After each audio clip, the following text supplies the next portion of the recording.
where I started to read Kafka in my high school, in Chinese translation, of course. And then I chose German studies as my major in university, and I started to read Franz Kafka in original German literature. So I was totally fond of his writing, and I'm totally attracted by his style and his topics. And after my PhD, I started to teach in Shanghai, and I started to read more, and I started to work on him. And especially his relationships in the classic modernity, and also his relationships with modern techniques are the main fields that I'm working on in my research now. Kafka is one of the most famous and popular authors from German literature. And so also in Shanghai, Kafka is everywhere. In our textbooks, in high schools, also in our classrooms, in universities, and also in different bookshops, and even in exhibitions and so on. Also in theater as drama. And so we have Kafka everywhere, especially in such a metropole of Shanghai. And lots of people are so interested in Kafka also because Kafka wrote something about China, like the Great War, his story.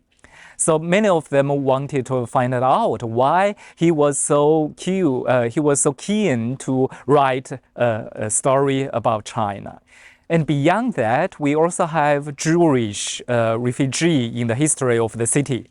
So we are also interested in his background with Jewish problem. So we can see how Kafka is sometimes also very familiar to us as something that we can have a connection with him. He's so contemporary to us also in Shanghai in the 21st century. I think especially in this conference, we can see different facets of Kafka which were for a long time not so explored, like drawings, like media techniques, like the connections and the context of popular culture and also popular literature. I think that would be very interesting to go on. And especially for me, it's essential for Kafka that he wrote his works in a time of wars and also of conflicts between different people, nations, and culture. And I think that would be very important also for us of today to explore more about how he tries to describe this as problems. And also, I think another aspect for me quite interesting is how Kafka is connected with young people nowadays globally, especially during the social media and especially in the school education. So I also did my talk about the Kafka in classrooms in high school in Shanghai.